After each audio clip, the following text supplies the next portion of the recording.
Hello, everyone, and welcome to a brand new episode of the Jam Podcast Record Club, where each week one of us picks a record for the other ones to review. And this week, it's August's turn.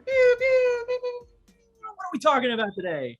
Today, we're talking about a group who has kind of been lingering in the background of this podcast's existence since the start. They had a record shortlisted by one Morgan Diatley on his 2020 list, that of course being the one, the only Pearl Jam, 90s grunge band. We're here to talk about their third studio album, Vitalogy. I picked this album primarily because it's weird, it's awesome, and it's just so many shades of crazy interesting to discuss, and kind of the place it comes from, which you can very readily interpret from both the kind of album's production and the lyrical content, is a rather interesting one that has proven divisive among listeners over the years, as well as the band's radical shifts in style throughout the LP's sub 1 hour runtime. So that's kind of why I picked it, because it's just going to be interesting to talk about. And we've talked about Pearl Jam before. Why not build on that?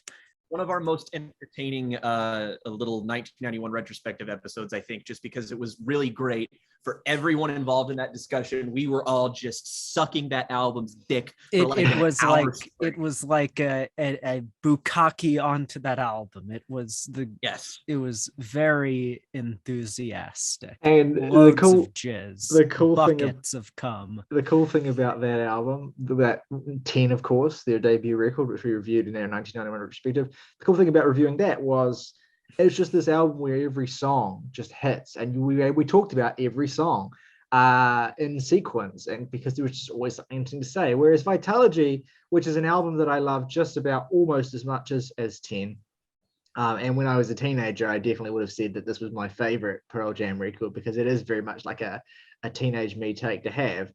This is an album where you, compared to a record like 10, the structure of this, the tone of it, the nature of it is purposefully combative.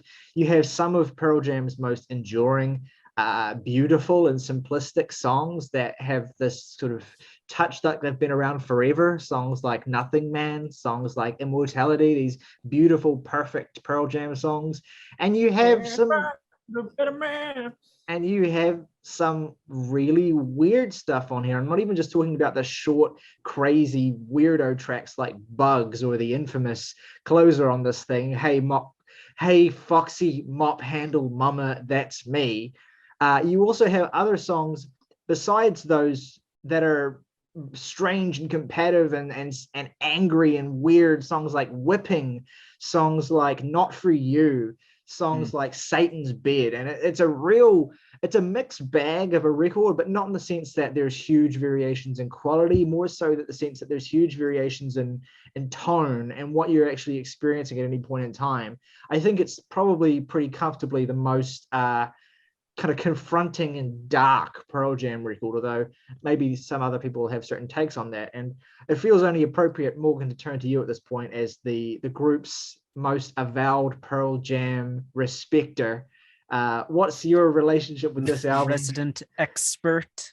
What's your relationship? The Chad Pearl Jam respecter. The Chad respecter. What is this album? What do we need to know? And what is this album to you? Yeah, Pearl Jam's third album, released in the untoppable year of 1994, where this record may not even make my top 10. Wow.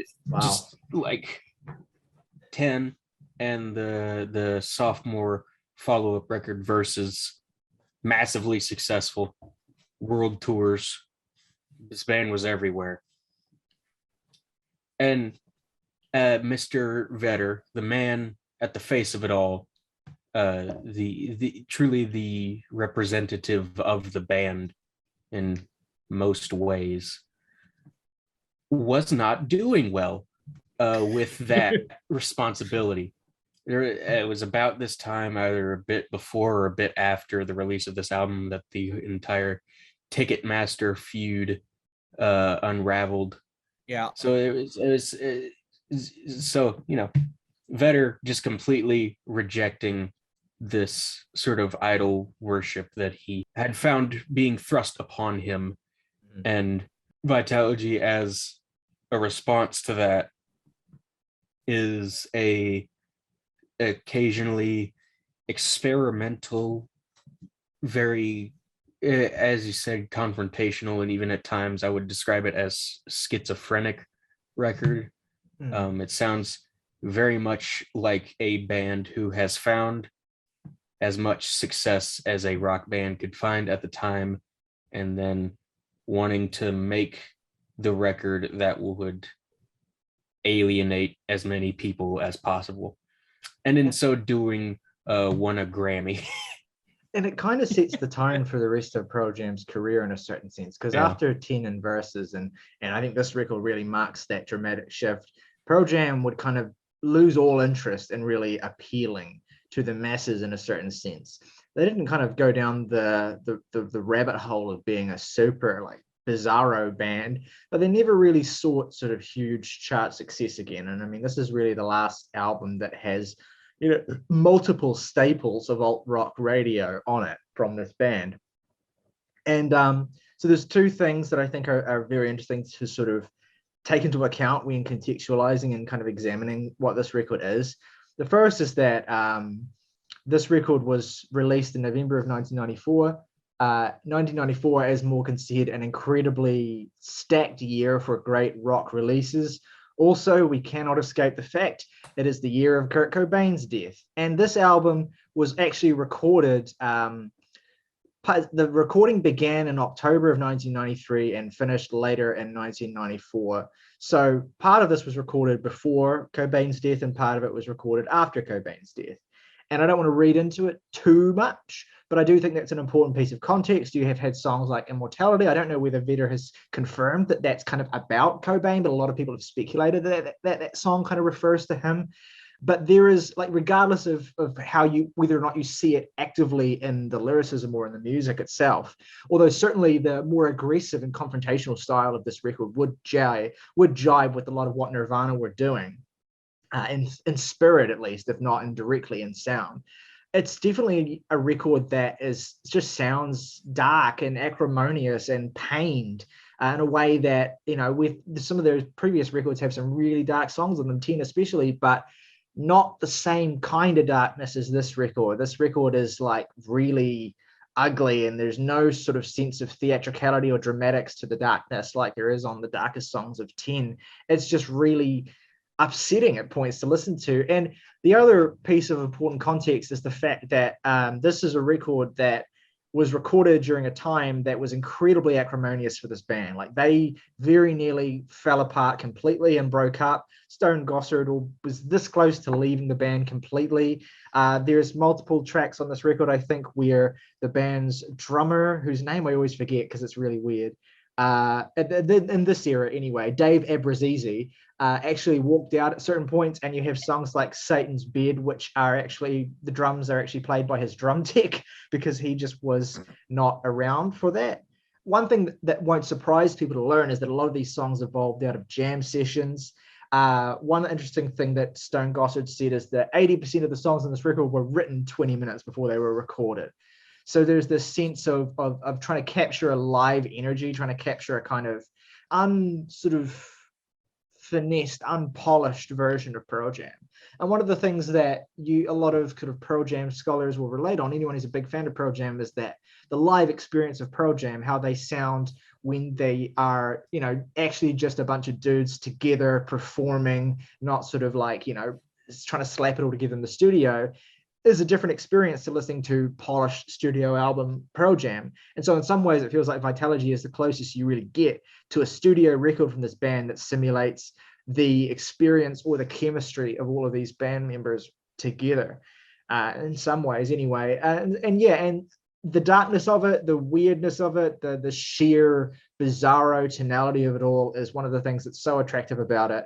When I grew up and when I got into grunge, my girlfriend at the time, who got me into grunge in high school, gave me a whole bunch of CDs to listen to, like a massive pile of like alt rock and grunge CDs. And I always remember being very drawn to the Vitalogy CD because it wasn't a conventional CD. Like it was a sort of like boxy sort of booklet. It was weird shaped. Which notably took pages out of the real Vitalogy book and artwork drawn from that.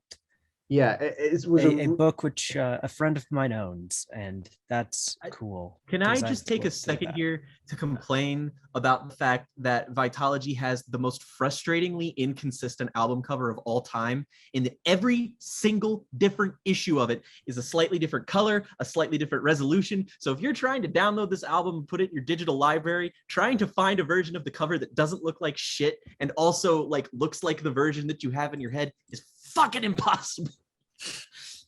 It feels very representative of the album is all I'm saying. It's like some of them are like red, some of them are green, and it's just like who decided this? You have one word on here. One. Yeah. Why'd you do this? Got bugs.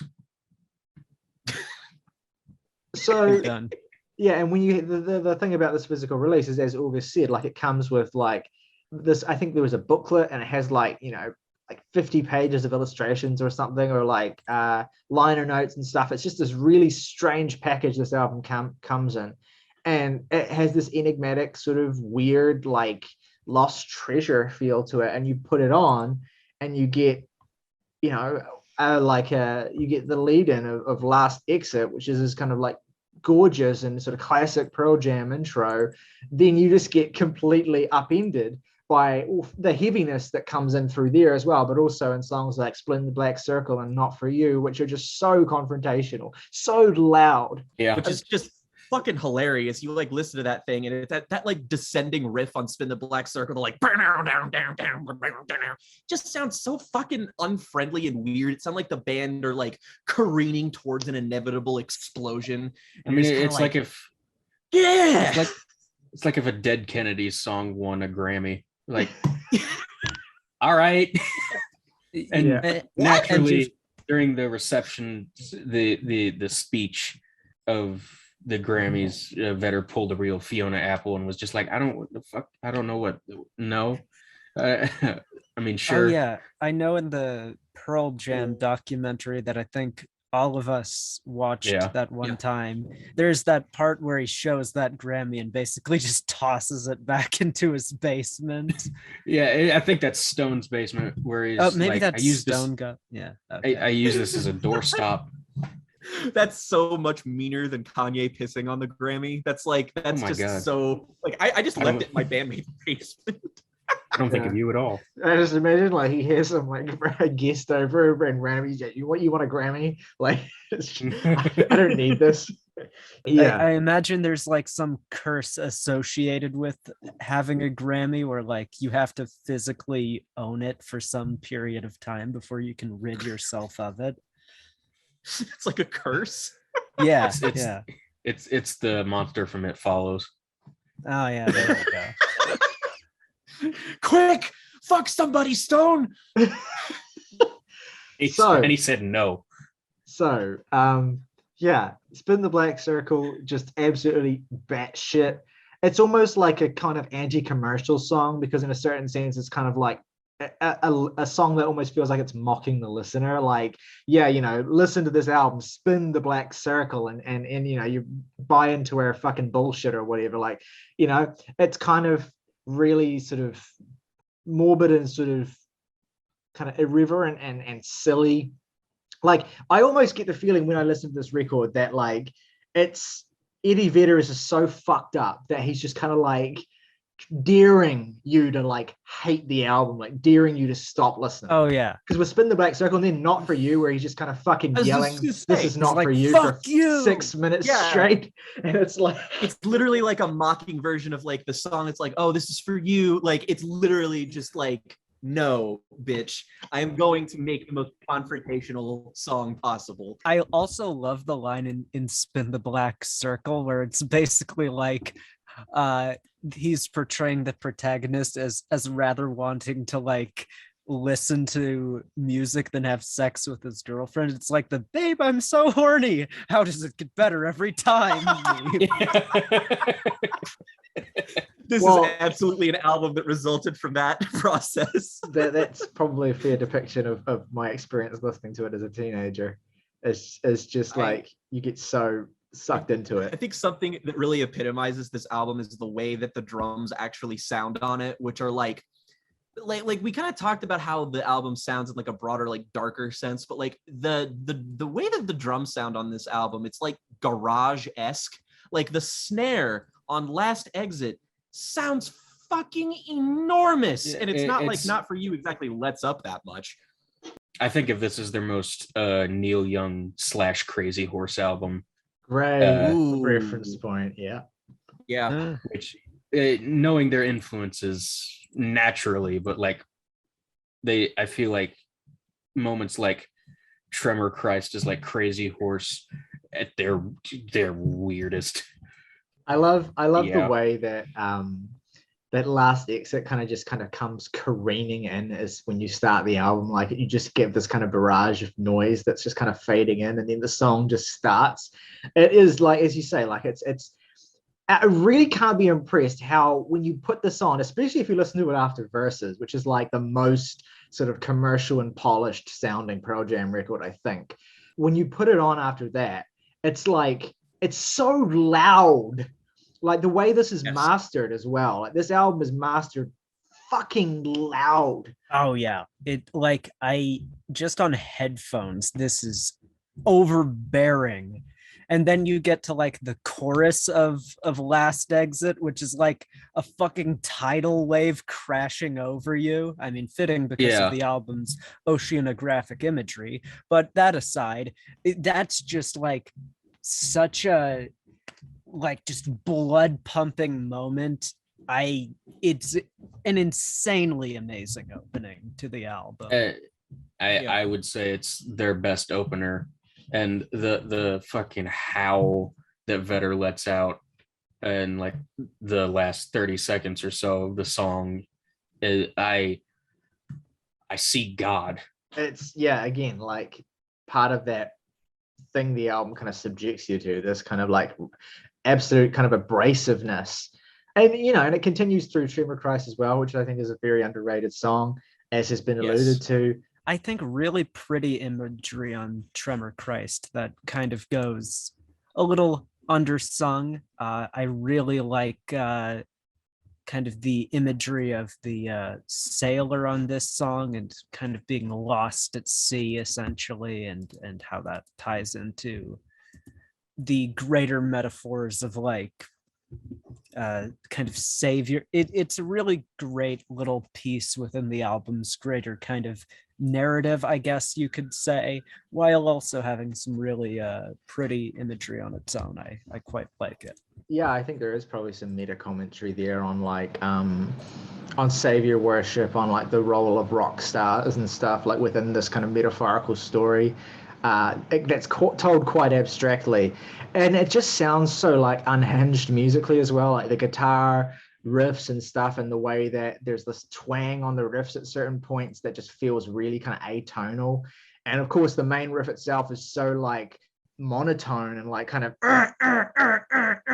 like in a lot of ways it reminds me of like a classic 70s post-punk band like Wire, except if they were like again really have the loudness turned up. Like it has a very kind of Wire chairs missing-esque feel to it. So good. And you have this run of just absolutely absurd and like completely listener alienating songs if you're like imagining the casual alt rock consumer. And then you get Nothing Man, which is a song that like your fucking grandma would probably listen to, maybe. I don't fucking know. It's just the most tender and beautiful and like everlasting sort of song. My favorite Pearl Jam song. And honestly, part of it is because of it being where it is on the album. It feels sobering. It's like this song is like one of the most immaculately written Pearl Jam songs, in my opinion. She once believed in every story he had to tell. One day she stiffened, took the other side, empty stares from each corner of a shared prison cell. One just escapes, one's left inside, and he who forgets will be destined to remember. Like, I remember like listening to this for the first time, and I was just like, oh my God. It's like and it really can't be emphasized enough how that is maybe Vedder's best vocal performance, like across their career. The part where he's just like, I can't even do it because who could do it? His Vedder just loses it. the The whole thing, like in terms of sequencing, it's like the first 4 tracks are like a drunken, like riotous episode where you just kind of like embarrass yourself and you lash outward, and then Nothing Man is kind of like the sobering sort of realization of what you've done and the damage you've caused. And so fucked up. It's worth actually, I think, talking about in tandem with a song that comes much later on the record, because it's often sort of considered like the one side of the coin with this other song, which is of course Better Man, the other sort of big, at least from my experience anyway, these were the 2 songs that I've heard the most on alt rock radio growing up. Is Nothing Man and Better Man was another big one for me. Yeah, and as sort of people have pointed out as well, they're almost like 2 sides of the same story. Like Nothing Man is kind of the male perspective, and Better Man is kind of the female perspective of this relationship that kind of falls apart because of just an inability to properly communicate with each other. And also in Better Man, a quite tender story about kind of learning to recognize what you deserve and that you deserve better. Like it's Better Man is such an enduring song to me. And again, like in context, like it comes after fucking Bugs and Satan's Beard, right? So it's such a fucking breath of fresh air at that point in the record. Like with the song still starts with like this nasty doomy ass like what is that instrumental? It's like some fucking like, like the sort of intro you'd expect to hear on like a death metal record before like it really kicks in. Yeah. Like what is that one record that starts like that? Sound of Perseverance, baby? I can't remember. Yeah. This whole album sequencing, it really shouldn't work on paper, but I think the band's charisma and just dedication to their, like, they stick to their guns so hard on this album that they make it work. And I think as far as any commercially successful rock group goes, that's something you've got to admire on some level, whether you enjoy the band or not, just because to release this album as it is such a bold, respectable decision that like I can't help but enjoy at least that aspect of like the back and forth tides of it. I think it so consistently flies in the face of good taste, or what you would expect from like the radioification of grunge. Like I think another way in which you have to appreciate this album is that, like, think about the feud between Cobain and Vedder for a second. Like, think about the comments that Cobain made about Pearl Jam, about how they were this kind of like safe, sanitized, radio-friendly version of what Cobain saw as a true ethos of grunge, which was to be kind of subversive and to be kind of like, all about sort of reacting against the commercial. And say what you will about Cobain's perspective or whatever, that's not really relevant here. But think about, how Vedder must have internalized that, because one of the big parts of that feud was, how much Vedder wanted to be liked and accepted by his colleague. And we may never know the actual nature of actually whether or not what we saw was reflective of their actual relationship. But that had to have been playing on Vedder's mind to a certain extent. And I don't think it's a reach to say that was heavily influential on this record, because one of the things the band's members have said is that there was so much disarray among the band while they were making this, that Vedder was essentially making more creative decisions than any other member of the band.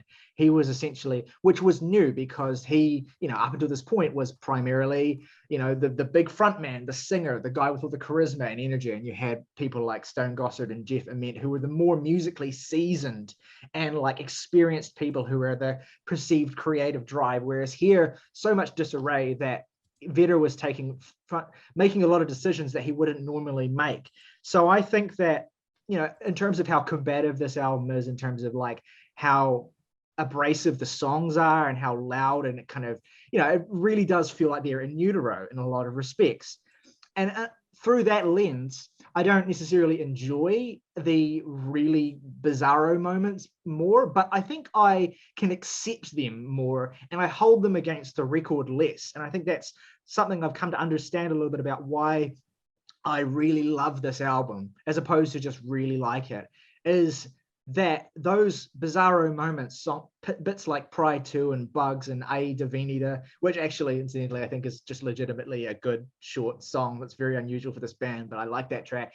But also the closer here as well, which is just like, it's just full on like, European Sun sort of thing, except like even more, less kind of loud and focused and more just kind of like weird, and they're like, it feels like their sort of version of like a endless nameless or a gallons of rubbing alcohol poured through the strip, like the sort of thing Nirvana would tuck away at the end of their records that everyone forgets about.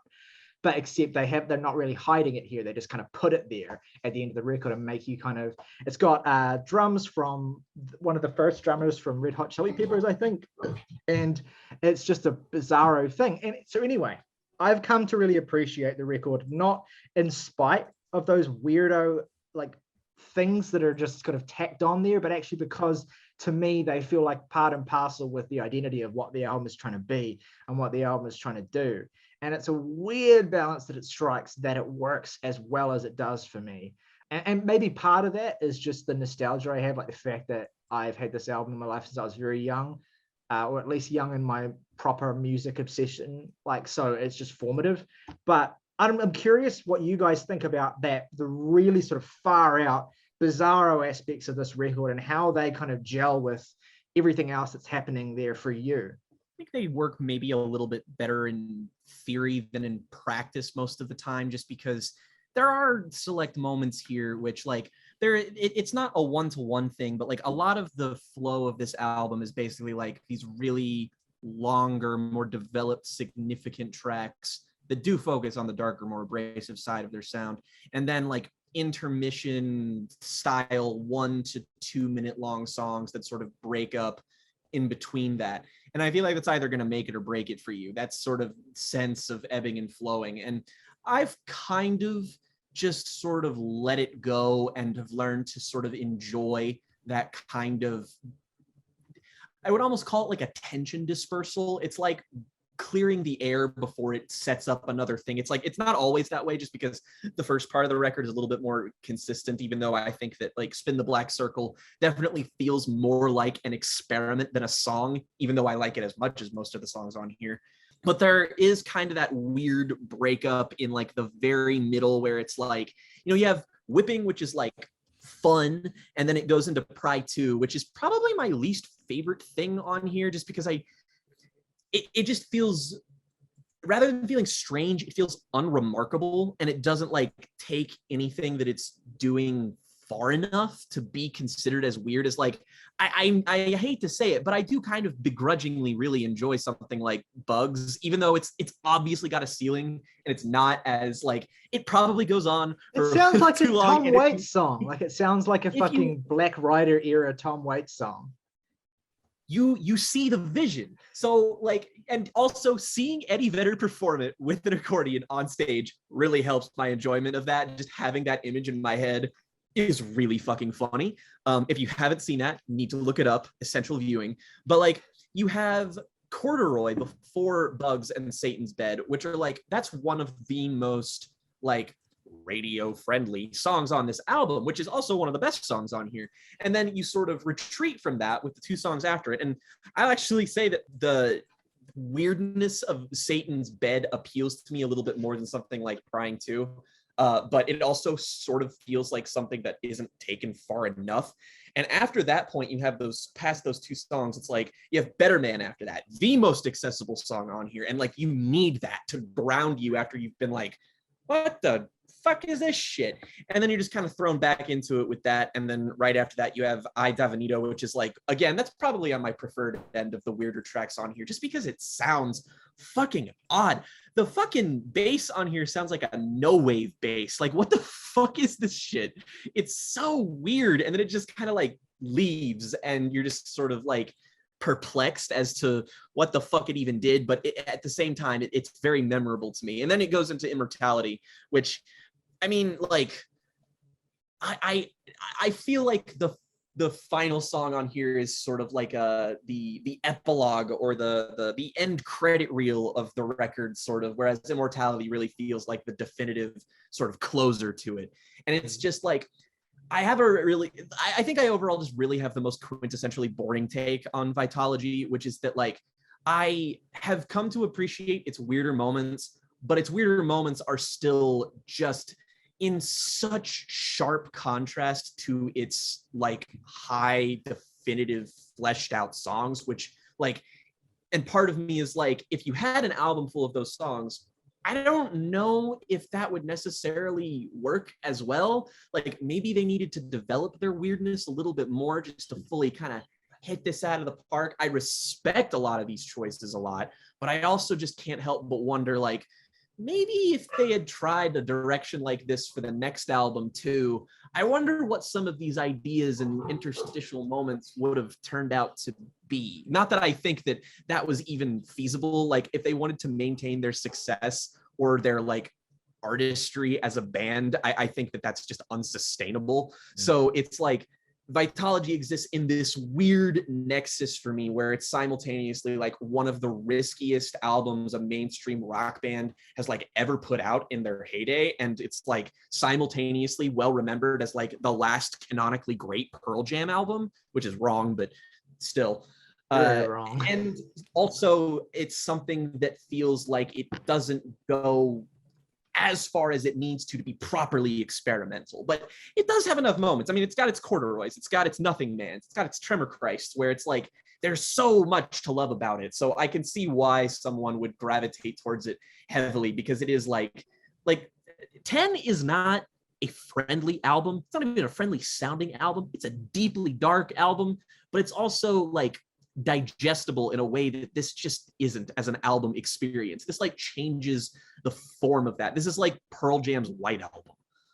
We are talking a lot about how sort of off kilter so much of this record is, but it really can't be emphasized enough. Like, the more accessible moments that were hugely successful for tons of reasons, like Better Man is maybe the definitive alternative rock song of the entire 90s. First grunge song I ever heard, I think. But like, it's even more far reaching than grunge because it had such an unspeakable influence on everything that came after it. Not even for the rest of the 90s, after everything that, to this day, there are bands that are still chasing after a song like this. And if you wonder why, it's like the last minute and a half of the song, when he gets to, she loved him, she don't want to leave this way, she feeds him, that's why she'll be back again. And the way that is delivered is like, but music does not get better than this. Like the end of Black, where you're just like mystified. I mean, it's a beautifully like intelligent song in terms of like it communicates what it's like to be, you know, kind of feel beholden to someone who is taking advantage of you, but it's not condescending to that perspective at all, and it doesn't insult the intelligence of the woman in the song at all. Like it's something that feels like it makes it seem so easy, but a lot of, I think, songs that try to tackle this kind of subject matter from sort of rock band perspectives don't have the sensitivity of this track. No. Yeah. And like, corduroy is what even need be said? Like, that's the thing about this record, is that sandwiched in between all the weirder stuff is just the best songs that this band ever wrote. And like, yeah, it just doesn't really, the whole intro of Corduroy I could listen to for and like I need a 10-hour loop of that.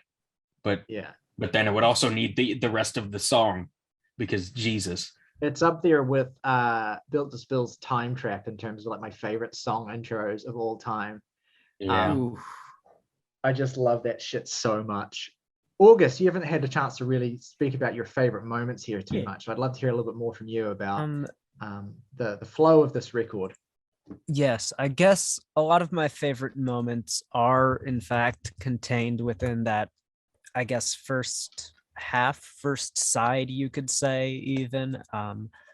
It's a record where I think it's hard not to be basic with what you love about it, because the best moments are such shining beacons of what this band can do in terms of song construction and just like intelligent, hooky, fun songwriting.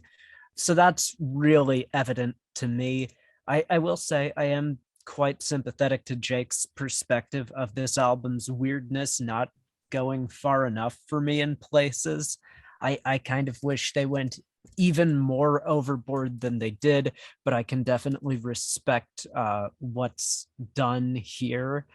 I really like, I think I'm coming to agree with Morgan's opinion that Last Exit is just their best opener, although I've only heard 4 of their records, so that's, hard to say because I haven't heard it. For the record, I think I'd probably agree. Corduroy is gorgeous. Better Man, gorgeous. Most of it is just it is a record to me that at once feels like soothing and combative, as there's just these two extremes of emotional tension, which really lends the record a great amount of re-listenability just because of how complex and sorted a lot of the emotions are on here, in that you, as a listener, I think you really have to parse these songs down to the core bare essentials of what they make you feel to really grasp just the vicious primal energy the band is getting at here, along with the just batty, wacky moments, which are, I think, in the moment a lot more fun than kind of sitting on them, because I would be lying if I still didn't get a chuckle out of Bugs' sudden shift to the accordion instrumentation. And hey, that song even fits pretty well within the kind of celebrity worship narrative of the whole record. Yeah. And that's one of the reasons I even like some of the weirder kind of side moments on here, because they still feel unified under the record's central identity, even if, like, at least on a lyrical front, even if instrumentally sometimes they tend to not quite fit within that idea. But I mean, hell, what fits together here in a way that's totally perfect? Well, and then that's the thing, right? Like, if you view this, and I think it's smart to think about this record through the lens of, celebrity and the life of being a rock star pre and post, particularly post the death of Kurt Cobain. Like, so much of this, I think, is about reckoning with expectations and the role you have to play. I mean, let me propose, like, I just kind of thought about this, and let me propose like an explanation for the way this record is structured. So one of the things that I appreciate about it is that those weirder moments, your Pry 2s, your Bugs, your Ai Divinitas, and your Foxy Mop Handle moments, like, they all come in the second half, right? And they get progressively longer and progressively more kind of further afield from what you might expect from this band.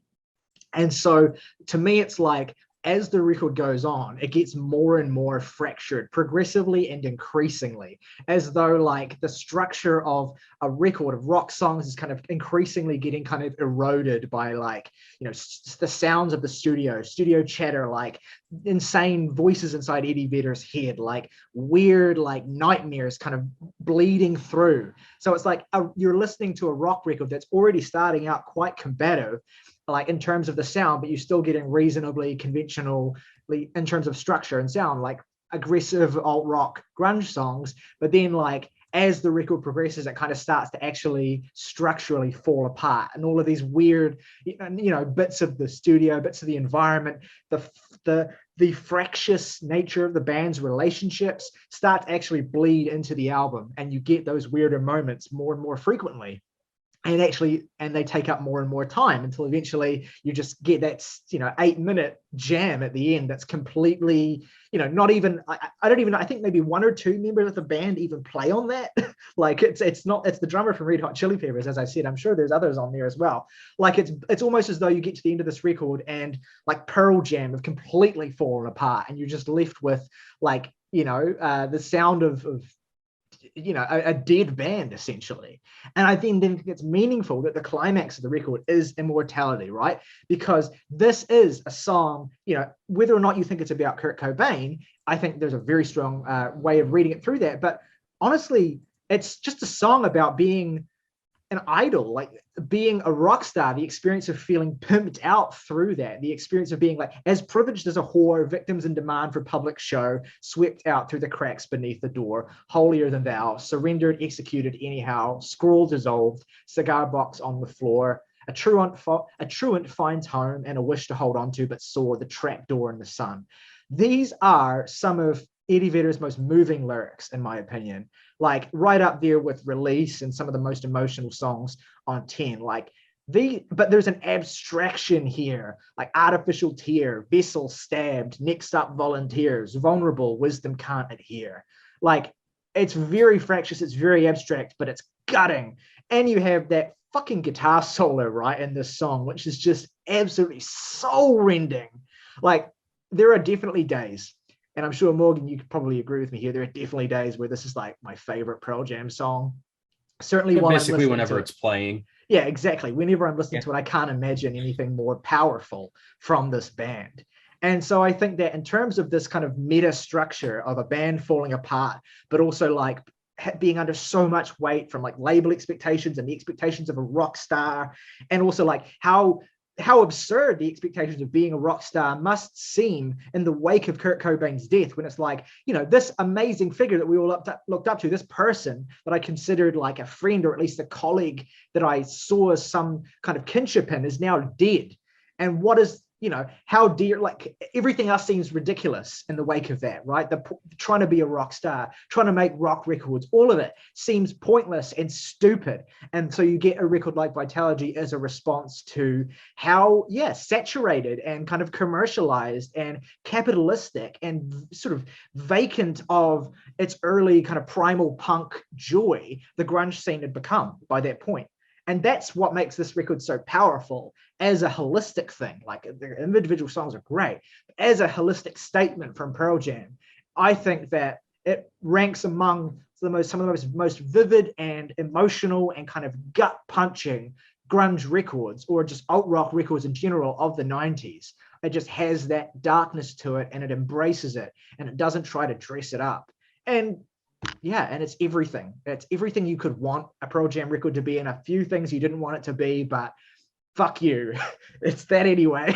And I love it. You've got the two records before this, which are almost like the weirdness is even better, because it's like, well, if you want more consistent Pearl Jam, 10 is right there. And if you want a little bit weirder Pearl Jam, Versus is right there. So like, whatever, man. Yeah, absolutely. I adore this fucking thing so much. There are those moments where you're like, this approach definitely sounds better in theory and on paper while you're listening to it. But you're also just like, I respect it as an entity, as a whole, so much more than I enjoy listening to it. And believe me, I enjoy listening to it a fucking lot. So it's a very strange record, and it is so inconsistent that it loops its way back around to being extraordinarily consistent in how deliberately and often it wants to wrong foot you. Yeah, it's one of the most important albums and statements in the history of the progression of rock music, and the music is there to back it up.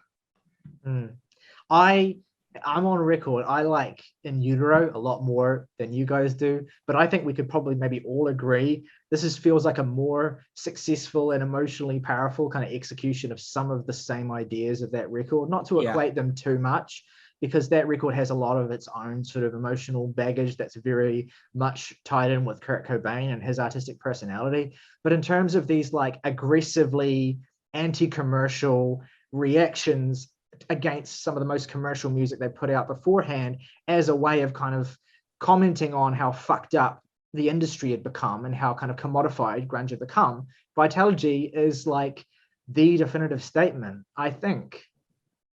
Yeah, I mean, it's more far-reaching. It's better written because of its sort of quote-unquote inconsistency. You know, just Satan's bed followed by Better Man, if you will.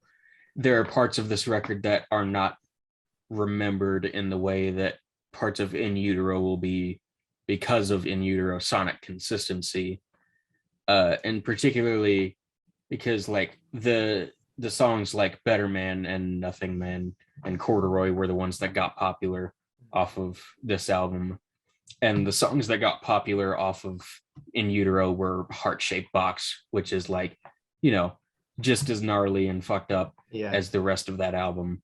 So it's, if I were to guess which one will be remembered for what it said more, I would guess In Utero. But do I think this is the more nuanced and musically interesting record? Yeah, duh. Yeah. In Utero for what it said, Vitalogy for how it said it. Yeah, and I think like I often think when I think about this record, like when people complain about the last track, which I get, but like, you know, Nevermind had Endless Nameless tacked on to the very end, and In Utero had Gallons of Rubbing Alcohol. They were hidden tracks, but they were still the end of the record. And the only difference here is that Foxy Mob Handle Mama is like officially the last track, but it works in the same function as those two tracks work on those Nirvana albums, which is to say it's a fucking car crash, right? Like Endless Nameless and Gallons of Rubbing Alcohol are ear sores. They're unlistenable. But like that's like the whole kind of thing that a lot of these bands Vitalogy leaves you reminding you of how weird it was. It like has to end that way. I feel like if it ended conventionally, that's a half measure, you know? Yeah. Yeah, and I see a lot of kinship between songs like Immortality and like All Apologies, which I think are both examples of like, you know, two of the best songs of their respective bands. And when you think about juxtaposition, like Satan's Bed into Better Man is kind of like a better execution of what In Utero does with Milk It into Penny Royalty, for instance. So anyway, great album.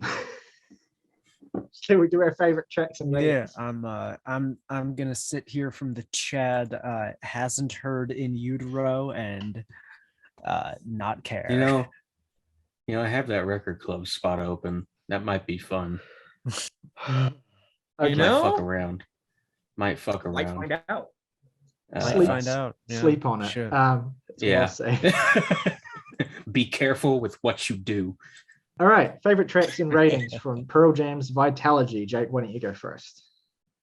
My three favorite songs on here, I'm gonna go with Nothing Man, Tremor Christ, and Corduroy. Least favorite, Pry 2. I give the album an 8 out of 10. August. Favorites here are gonna be Last Exit, Nothing Man, and Immortality. Least favorite is Satan's Bed. I give it a 7 out of 10. Yeah, my three favorites on here are Nothing Man, Immortality, and Last Exit. I could say Bugs for my least favorite, but you know, I don't want Bugs in my head. Fuck you. I don't think they're that dumb.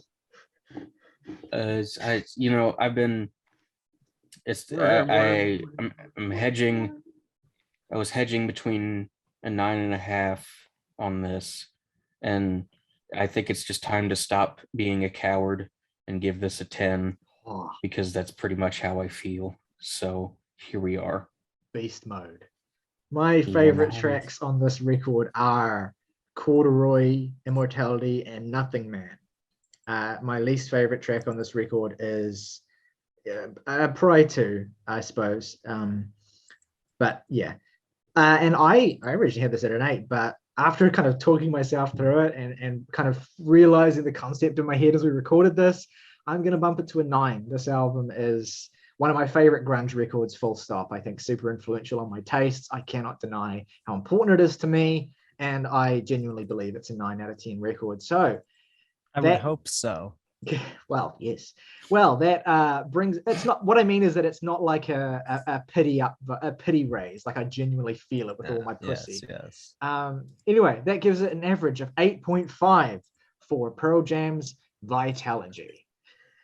Let us know at home what you think of Pearl Jam's Vitalogy. Do you think this is one of their best records? What's your relationship with it like? What are your thoughts on some of the weirder moments, some of the best moments? How do you come down on it in terms of how weird it is in relation to some of the other grunge records we've mentioned in this episode and talked about in the past? Let us know in the comments below. If you're listening on Spotify or Apple, please remember to give us a 5-star rate and review if you haven't already. And you can head over to the link in the description, visit our YouTube page, leave us a comment there if you would like to, like the video, subscribe to the channel if you haven't done that already. And all of these things help us a lot to be able to keep doing what we're doing. We've got some good momentum going on at the moment. We want to keep it up. If you want to go above and beyond and support us even more, you can hit the join button on our YouTube page. And for just $1 a month, you can support the channel directly, be one of our besties, get your name featured in the title call of every video on this channel, plus get priority comment response. And if you want to recommend us a record to listen to, your recommendation will go to the top of that as yet non-existent pile. Anyway, August, it remains to you to send us home. Yes, as always, folks, rock over London, rock on Chicago, Volkswagen, think small.